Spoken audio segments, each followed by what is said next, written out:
Better than me.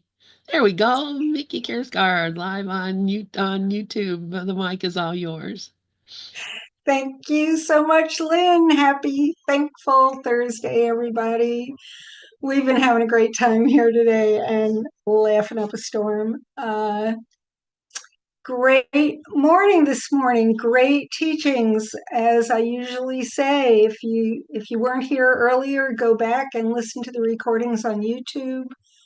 They're always good. All right, so I'm going to start off with a little prayer so I can get me out of the way and ask Holy Spirit, like it says at the end of the workbook lessons, this holy instant would I give to you. Please be you in charge. For I would follow you, certain that your direction gives me peace, and only yours. And may I please get out of the way and let you take the wheel. If there's something to say, let me say it. If there's a thought I should think, let me think it. And if there's love to give, please let me give it. Thank you, thank you, thank you. Amen. So last week,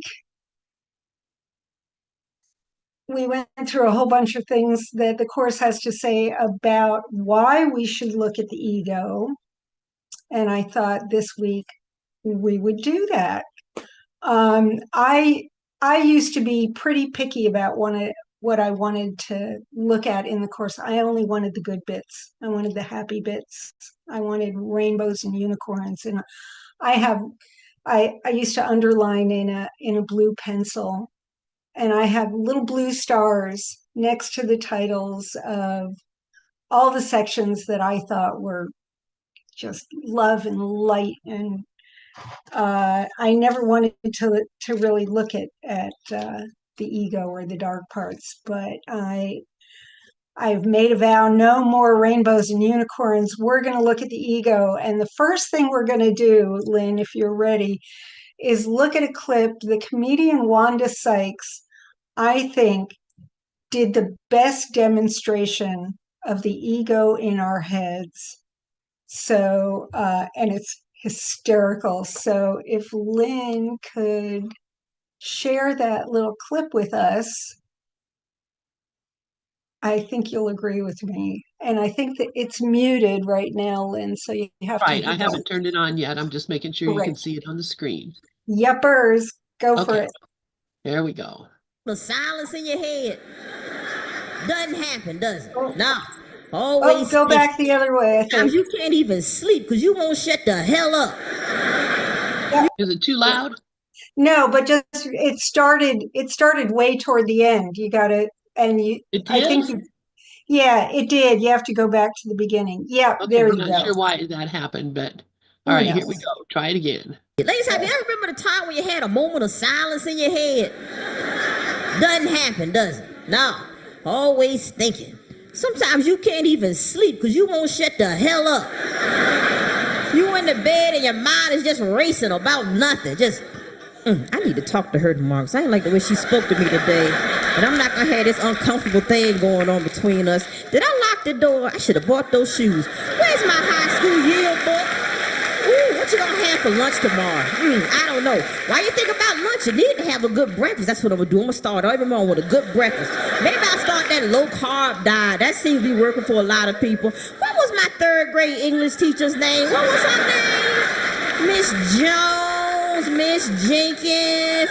Ooh, it's late. I need to be asleep. What the hell am I doing up? I don't know. Let me think about it. Ladies, have you ever remember the time when you had a moment of silence in your head? That's it. That's it. Doesn't happen, does it? No. That one, I've listened to that maybe 50 times. That one cracks me up every time. That's so funny. But is that not exactly what the ego looks like in our heads?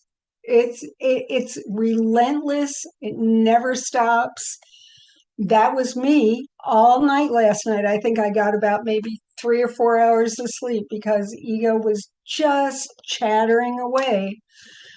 So let's have a little look. The first section I'm going to go to is chapter 4, section 2. But we're going to jump around a little bit here.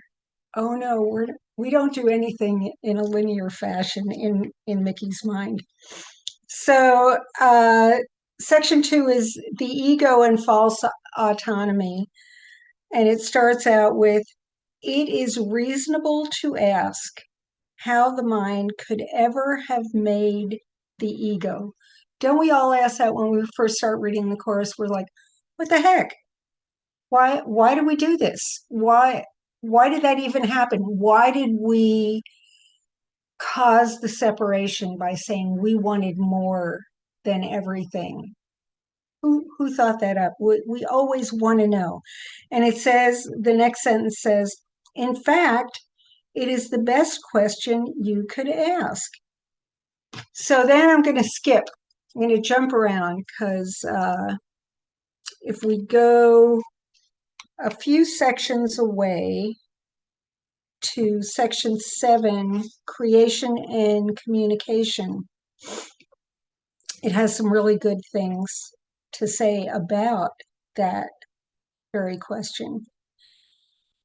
And it says, it is clear that while the content of any particular ego illusion does not matter, so it doesn't matter why that happened, doesn't matter why we asked, is there anything more than everything? Its correction is more helpful in a specific context. Ego illusions are quite specific, although the mind is naturally abstract. So we want to know specifically, why did that come up? Why did we even ask that? And do I think we don't know what the ego is about? No, of course we know. But apparently I need to learn this a little bit more. So you're all going to have to bear with me and learn it with me. Part of the mind becomes concrete, however, when it splits. So we started out in the abstract, in the knowingness, in the all of God that contains everything, that is everywhere. And we wanted to become concrete and specific. And ego popped up and says, oh, I'll give you concrete. I know all about concrete. The concrete part believes in the ego because the ego depends on the concrete.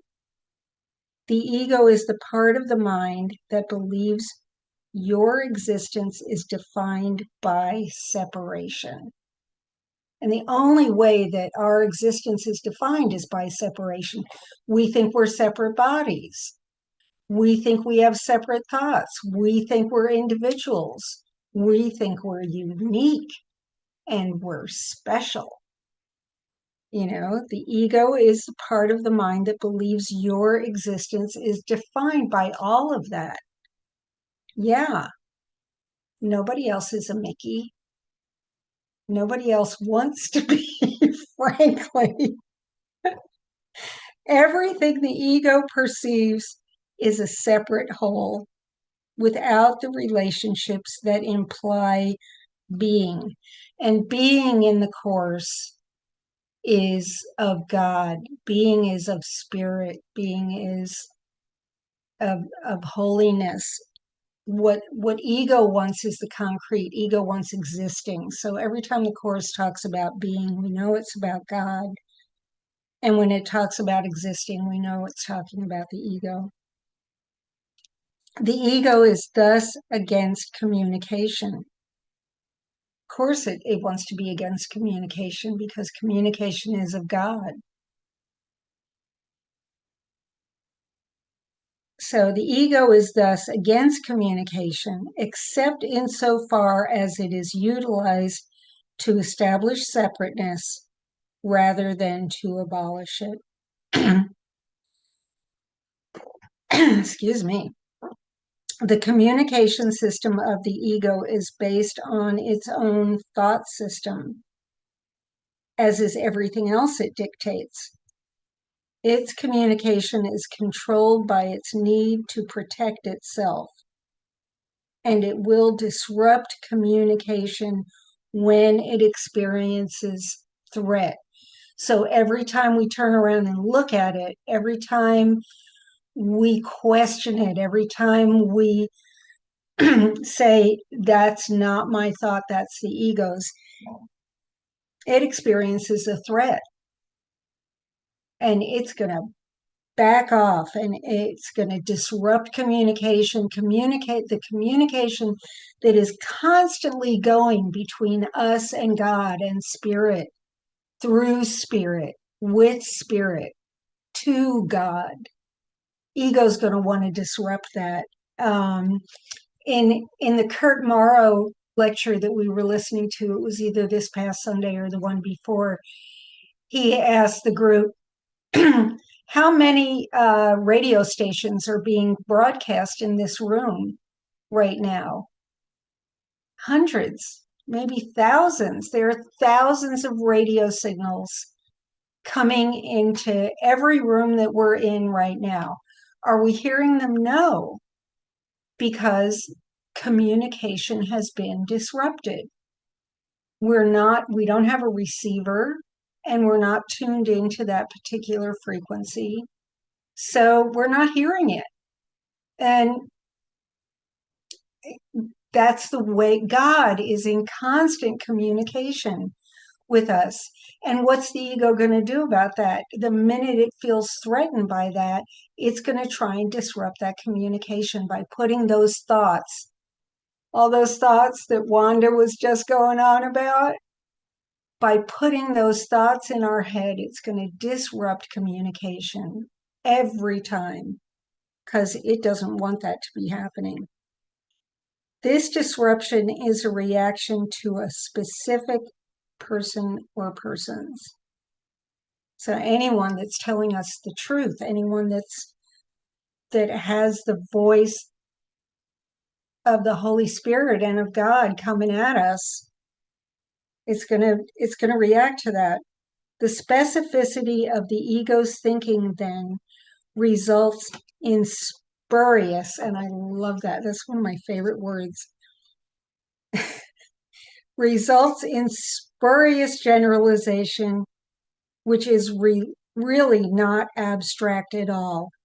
It merely responds in certain specific ways to everything it perceives as related to whatever that holy thought was, whatever that holy action was. It's going to want to disrupt it. And it's going to pick very concrete and very specific ways to do it. Okay, so I just thought that was a really good description of how the ego works and how that whole thought system is put together. So back to the ego and false autonomy. It is reasonable to ask how the mind could ever have made the ego. In fact, it is the best question you could ask. Excuse me, I'm going to mute.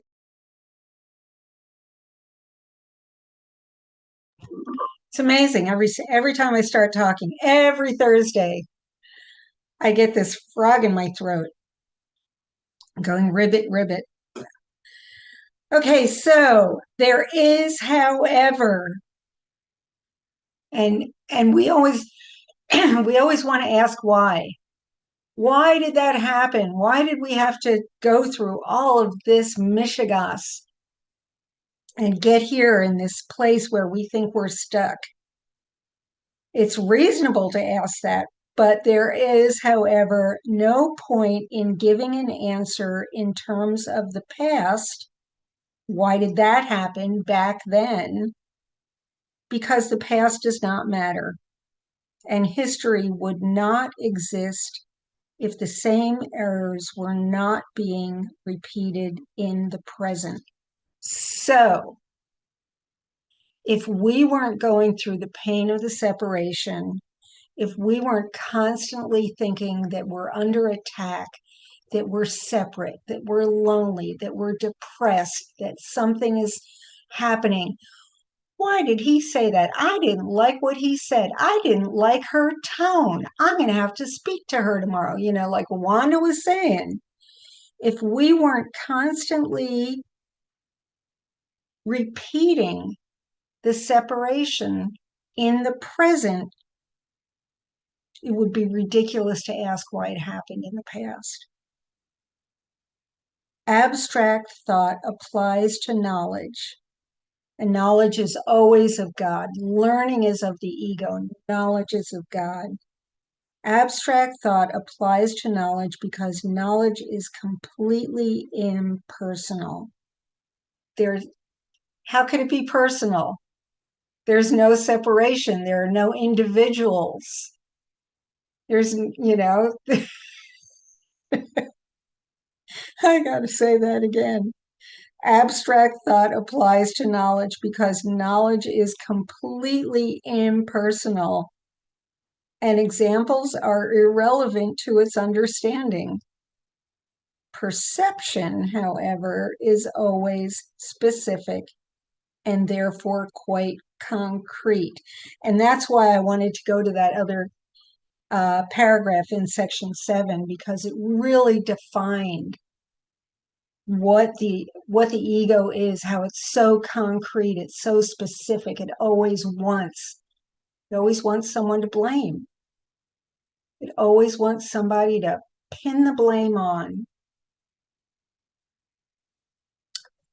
Everyone makes an ego or a self for himself. Everyone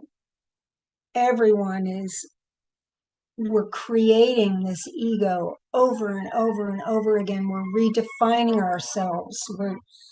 I started out as Mary Louise, but that's what's on my birth certificate, but I wanted to be a Miki.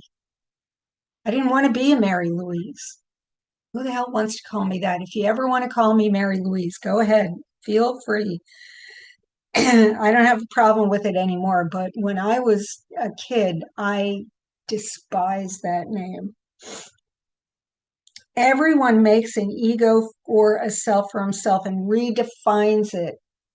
How many of us are like we were in our 20s? How many? I was a completely different person in my 20s. How many of us are some of us are old enough not to be what we were when we were in our 40s or 50s. Everyone makes an ego or a self for himself, which is subject to enormous variation because of its instability. He also makes an ego for everyone else he perceives, which is equally variable. Somebody can be our best friend when we're 15. Do we talk to them now? Not very many.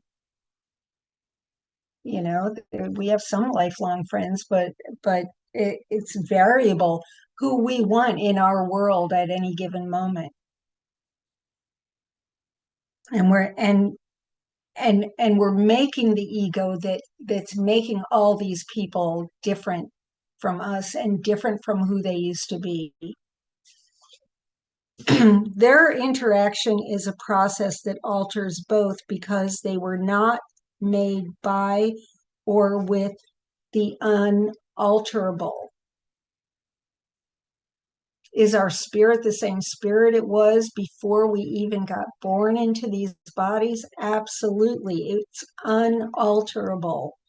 It is holy. It is pure. It is innocent. It is unalterable.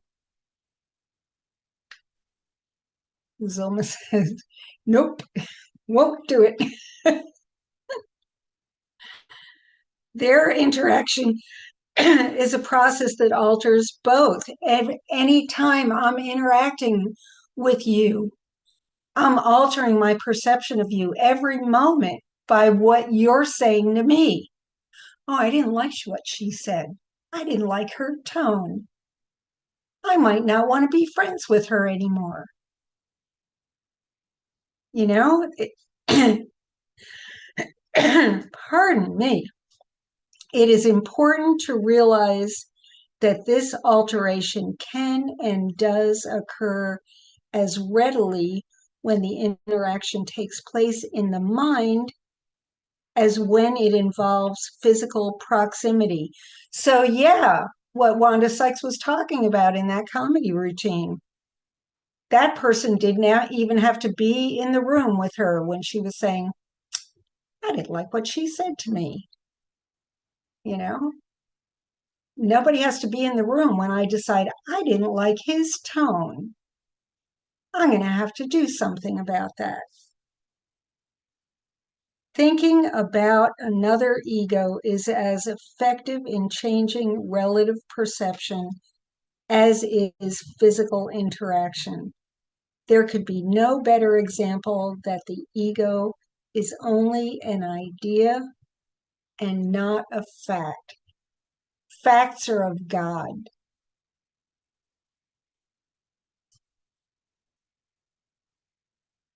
Facts are of God. Ideas are of the ego. Facts cannot change. You know, I cannot change the title of this book. It's not going to change. The fact that this is a Course in Miracles is not going to change. I can't change the title of this book. That's a fact. An idea is whether or not I like what it's saying, but I usually do. Your own state of mind is a good example of how the ego was made. When you threw knowledge away, it is as if you never had it. So when we throw away what we know of God and what God knows of us, when we throw away for the fact that we're one, that we're one with each other and we're one with God, it is as if you never had it. And that's what I feel like, frankly, a majority of the time. When I'm not experiencing a holy instant, it's as if I was never in God. It's as if there was never a time that I knew of. I can look back and say, oh yeah, I had that instant. I remember when I became one with that tree one day. I remember one day when I melted into a sunbeam. Yeah, I can think about it. I can maybe remember it, but I'm not in it. It's as if I never had it. This is so apparent that one need only recognize it to see that it does happen. And that what I just had was a recognition that that does happen. If this occurs in the present, why is it surprising that it occurred in the past? And so, that's when we ask, how could we have that? How could we have created the ego? How could we create the separation? Why is it surprising that it occurred when we're doing it all the time? Bye, Zulma. Hi, Zoma. Bye, Zoma. See you later, sweetie. Have a good day. Surprise is a reasonable response to the unfamiliar thought, unfamiliar, though hardly to something that occurs with such persistence. But do not forget that the mind need not work that way, even though it does work that way now. Thank goodness. Thank goodness we know that it doesn't, at any given moment, we can reconnect. We can that connection that the ego wants to sever so consistently. At any given moment, we can get that connection back. I'm sorry. I'm getting an Amber Alert. Okay. Go away. There we go.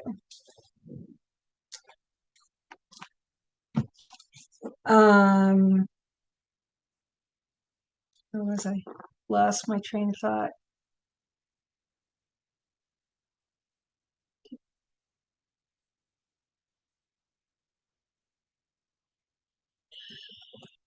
Okay, so I'm going to skip now. That was paragraph 3. I'm going to skip now to paragraph 5. Paragraph 4 talks about some stuff that I didn't think was all that relevant.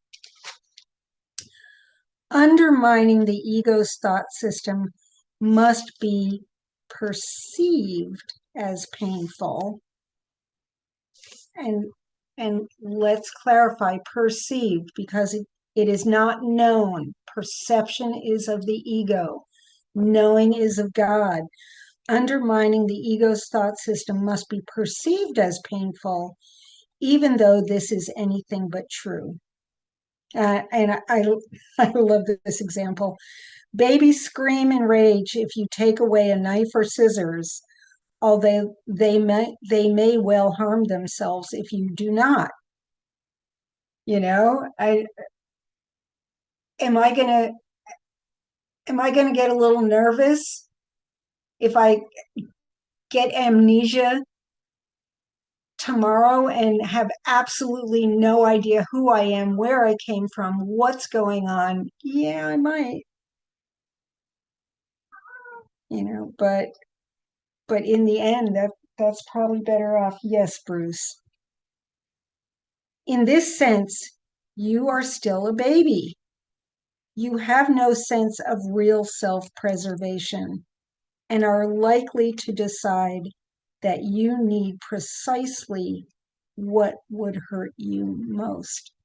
If I think I need all the things that make me Miki,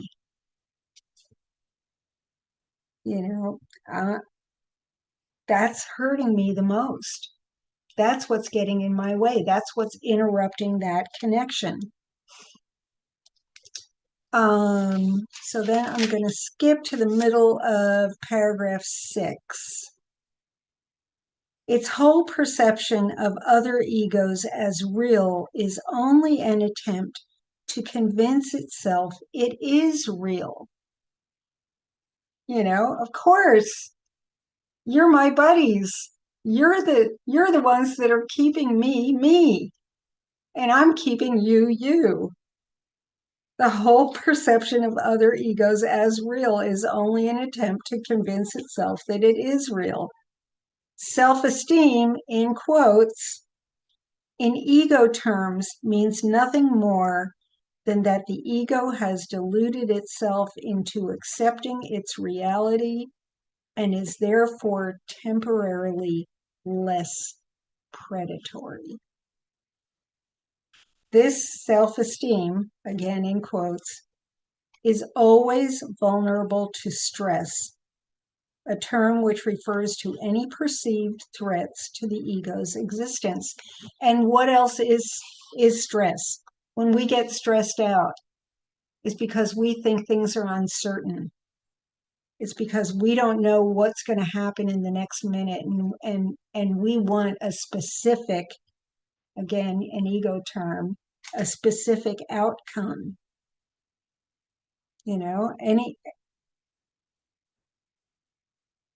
Any stress refers to a perceived threat to the ego's existence. It loses its footing a little bit.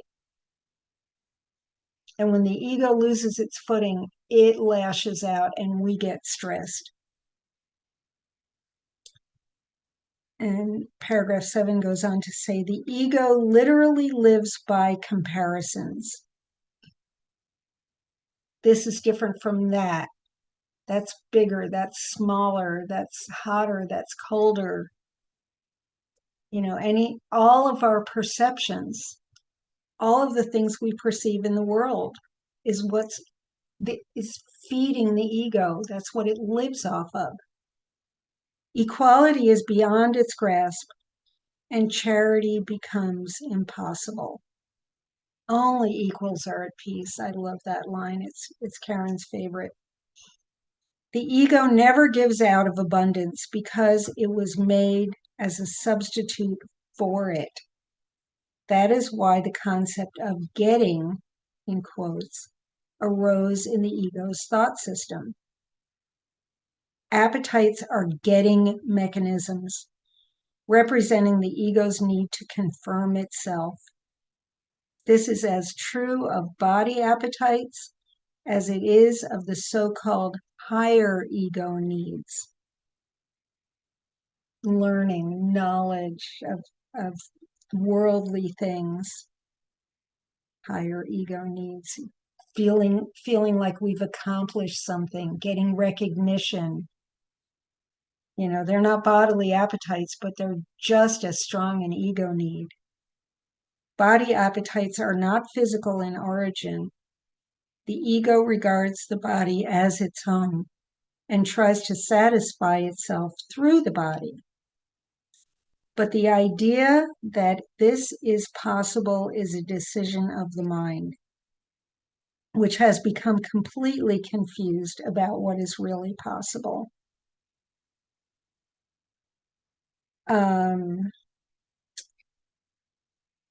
Yeah, none of that is restricted to bodily, bodily appetites. The appetites of the mind, I think, are even more insidious. The appetites of the mind, the appetites of the emotions. Do we need recognition? Do we need what we call love in this world from another person? Do we need, support from some other ego mind? They're even more insidious than bodily appetites. The ego believes it is completely on its own, which is merely another way of describing how it thinks it originated. This is such a fearful state that it can only turn to other egos and try to unite with them in a feeble attempt at identification, or attack them in an equally feeble show of strength. Boy, that says it all. That's like, do they like me? Do they not like me? Can I persuade someone to think the way I want to think? A few weeks ago, I was talking about how crushed I feel when how crushed I felt that one day walking out of a movie that I really liked, and the person that I went with said, yeah, I didn't like it so much. Oh my gosh. They weren't uniting with me. So I thought I was under attack.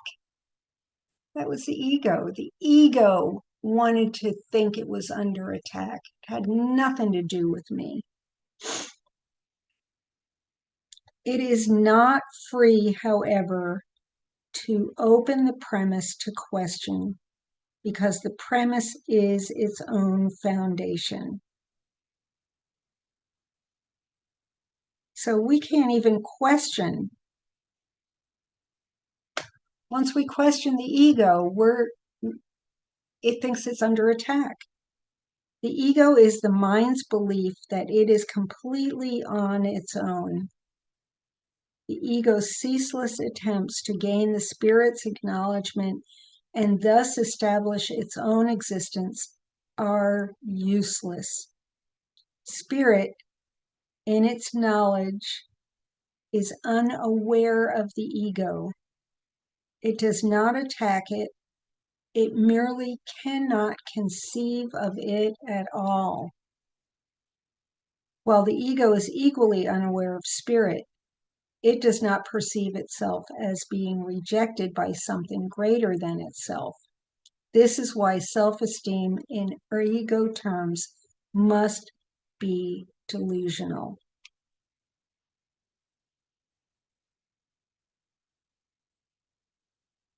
So ego is saying, see me, see me. In the Bible, it talks about God can count every hair on your head.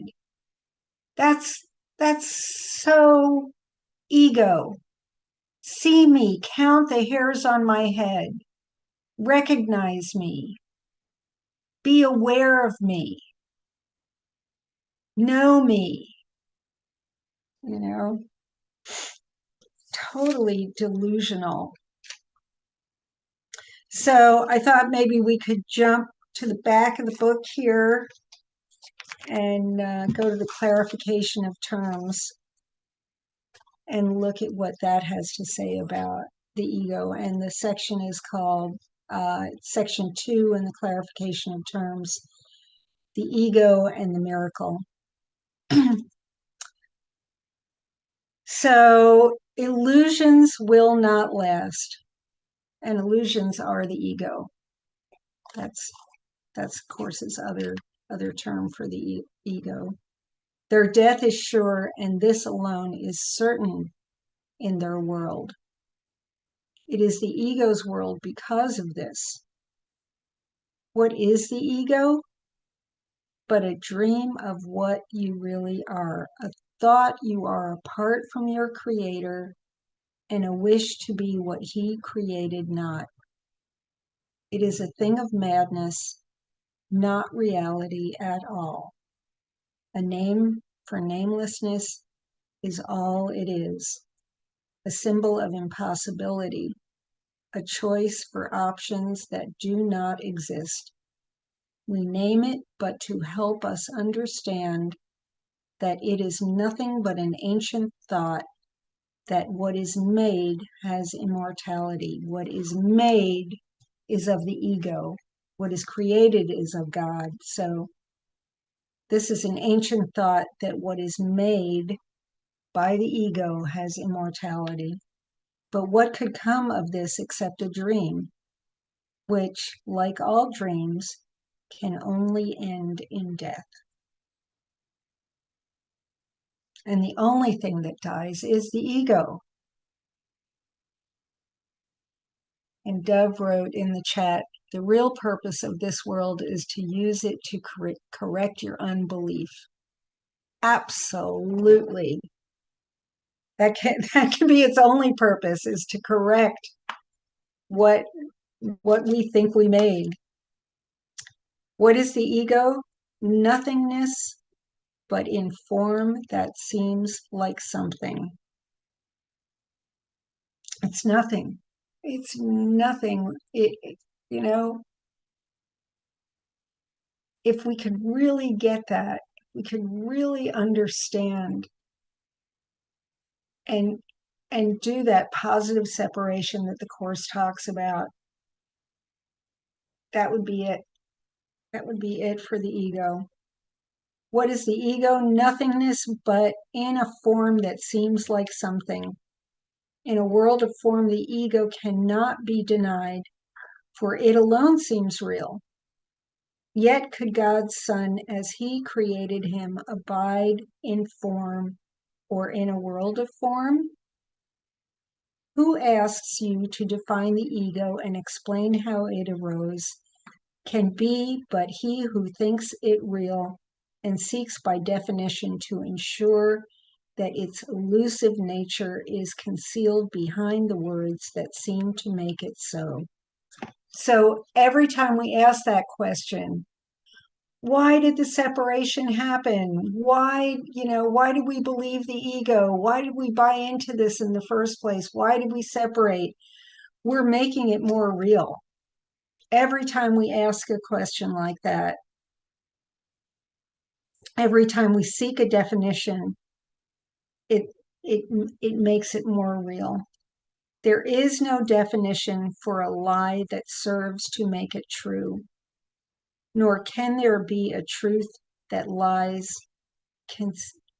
that lies conceal effectively. So there can't be a truth. Truth is another word for God here. There is no definition for a lie that serves to make it true. We can't, when we're seeking to define it, when we're seeking a reason for it, when we want to know why this happened, there's no definition for a lie that can make it true, nor can there be a truth that lies conceal effectively. The lies of the ego, the things we make up, the identities, the likes, the dislikes, the preferences, the perceptions can never effectively conceal the truth that God is. The ego's unreality is not denied by words, nor its meaning made clear because nature seems to have a form. I think that's one of the most important sentences in the entire course. The ego's unreality is not denied by words. No matter how much I say, I'm not an ego, I am not a body, I am free, I am as God created me, no matter how many times I say that, it's not going to change it if I don't know it, if I don't believe it, if I don't live it, if I don't be it.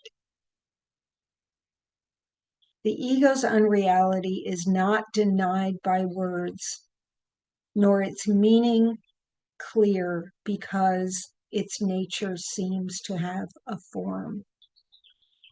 Who can define the undefinable? And yet there is an answer even here. We cannot really make a definition for what the ego is, but we can say what it is not. And this is shown to us with perfect clarity. It is from this that we deduce all that the ego is.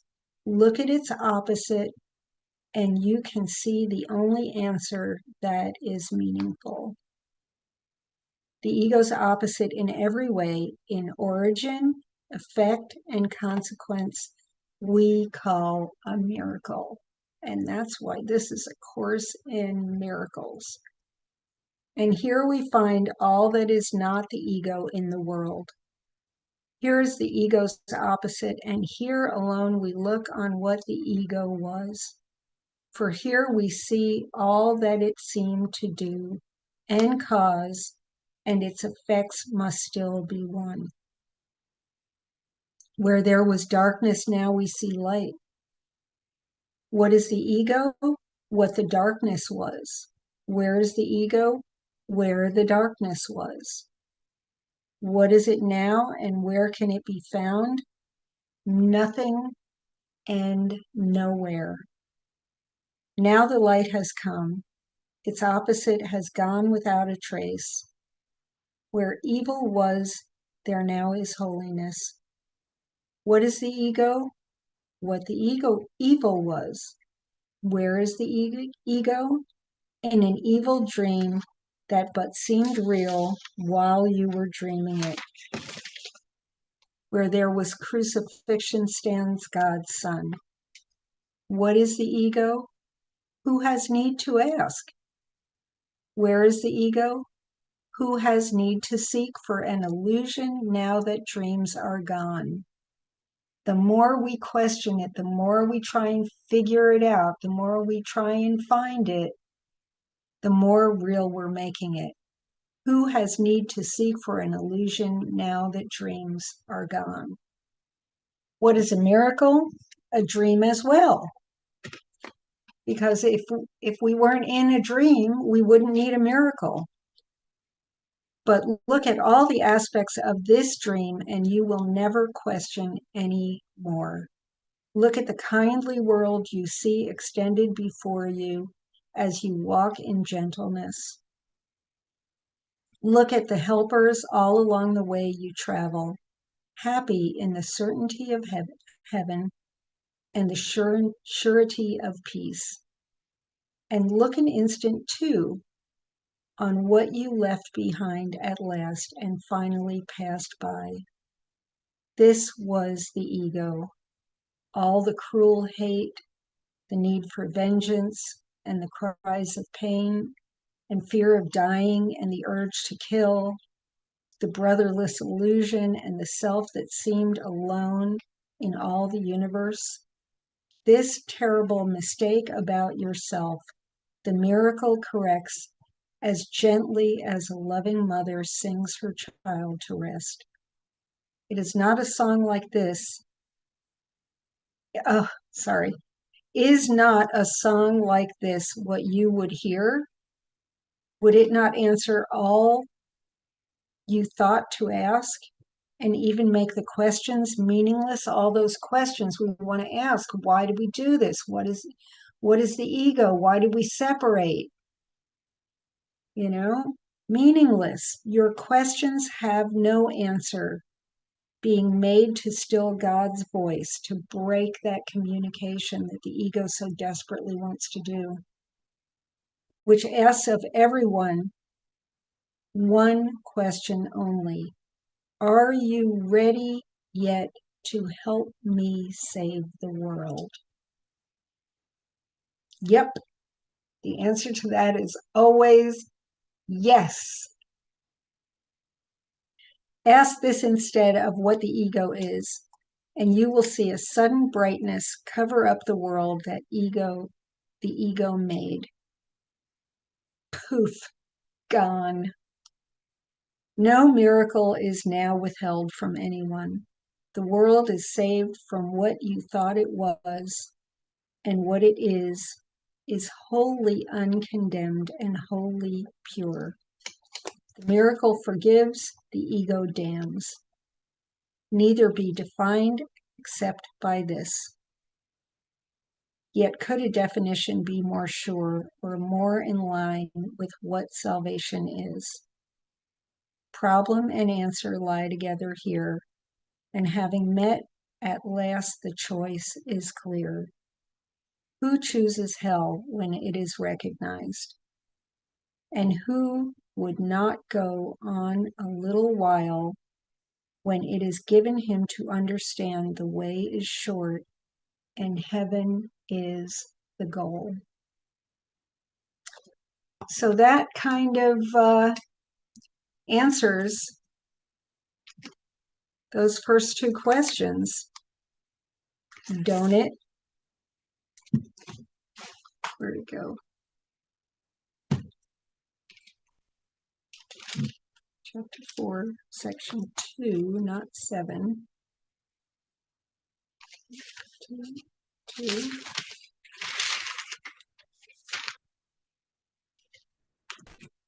Sort of answers this first part that we were at. It is reasonable to ask how the mind could ever have made the ego. In fact, it is the best question you could ask. There is, however, no point in giving an answer. So, yeah, let's go back to chapter 4, section 7. As I read paragraphs 1 and 2, and I thought we would come back to 3 now that we've explored the miracle. We could go toward one of my little starred paragraphs that I think are rainbows and unicorns. In contrast, spirit reacts in the same way to everything it knows is true and does not respond at all to anything else.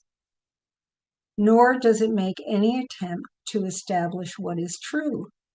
It knows that what is true is everything that God created. It is in complete and direct communication with every aspect of creation because it is in complete and direct communication with its creator. This communication is the will of God. Creation and communication are synonymous. God created every mind by communicating his mind to it, thus establishing it forever as a channel for the reception of his mind and will. Since only beings of a like order can truly communicate, his creations naturally communicate with him and like him. This communication is perfectly abstract, since its quality is universal in application and not subject to any judgment, any exception, or any alteration. God created you by this and for this. The mind can distort its function, but it cannot endow itself with functions it was not given. That is why the mind cannot totally lose the ability to communicate, even though it may refuse to utilize it on behalf of being. And that is why the ego's plan for breaking that communication with us, between us and God and Spirit, is never going to work, because it cannot be completely broken. So that's my look at the ego for this week. What do we do with that? What do we do about all of that stuff rattling around in our heads? Forgiveness, total acceptance and forgiveness every minute of everything that's happening, no matter what. As long as we know our shared identity in spirit with everyone and everything, no matter what. Dove's waving. Are you waving to me? Can't hear you. You're muted. Still muted. I was waving to a new member of our group, George. Hi, George. George gave me that quote, the real purpose of this world is to use it to correct our unbelief, which is the exact same thing as my quote, which is be grateful for your triggers, for they reveal our mistaken belief. Absolutely. Yeah. Be grateful for them. They're showing us what needs correction. How are we going to learn, and how are we going to correct anything if nothing comes up? If we stuff it all down, if we don't look at it, if we don't look at the ego. And that's why I've spent the last 2 weeks talking about the ego, because if we don't look at it, we're never going to learn. We're never going to learn what our mistaken beliefs are. How can we possibly correct them? The only way that we're going to correct them is to see the light in our brother. The Christ in me, or the light in me, sees the Christ or the light in you. Yeah. The spirit in me sees the spirit in you. We have to stop selfing. Zilma was talking earlier. Stop othering. Stop seeing differences. If I see anybody else as an ego or a body, it's an attack. It's an attack on me, and it's an attack on them. Yeah. Yeah. Simply because it's the belief in separation. There is no other. Yeah, there is no other. How can we other if there is no other? How can I self if there is no self? Chapter 18, section 6, first sentence. There's nothing outside of you. This is what you must ultimately learn. Absolutely. And by the way, George is a friend of Laurie Coburn, and we've been talking. He's going to probably take his place here as a teacher. Oh, yay! Yeah. Welcome. Glad to have you, George. So yeah, if I'm thinking I'm another, if we're selfing, go back to lessons 4 and 5. These thoughts do not mean anything, and I am never upset for the reason I think. Only the ego sees differences. Spirit only sees total forgiveness of the stories I perceive, as the people I perceive, as the opinions I have. You know, only ego has that desire to look out on the world and see others, to self, to you know, be different, to see differences. Bye, Dove. Say hi to Happy for us. Yes. Dove's got to go walk Happy the dog.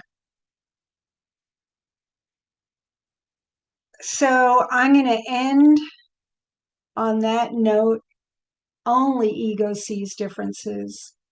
Only spirit can heal that. Only spirit, only seeing each other as spirit. Only seeing spirit, not even each other. Only seeing spirit in everything we look at is only going to dispel the ego and cement that connection and wipe away the clouds that obscure the connection. You know, tune our radios to that God frequency. You know, all those radio signals, they're coming in all the time. That radio signal from God is coming in all the time. We just have to tune in. And the way to tune in is to accept, you know, what Sharon was saying before: rest, accept, trust in Holy Spirit, trust in guidance, know that whatever is happening for our good, that we don't know what anything is for. You know, just acceptance, that acceptance and resting in spirit. That's what tunes that frequency. That's what connects that radio signal to us. And with that, I will hand the mic back to Lynn. Thank you all very much. Hi, Gloria. Thanks, Miki. Thank you. Thank you. It's been a great morning. I've had a lovely time. Thursdays. Thank you, Miki. Thank you, Sharon. Nice to meet you, George. Hi, Oddsy. Thank you so much, Miki. I appreciate you. And go ahead and shut off the YouTube.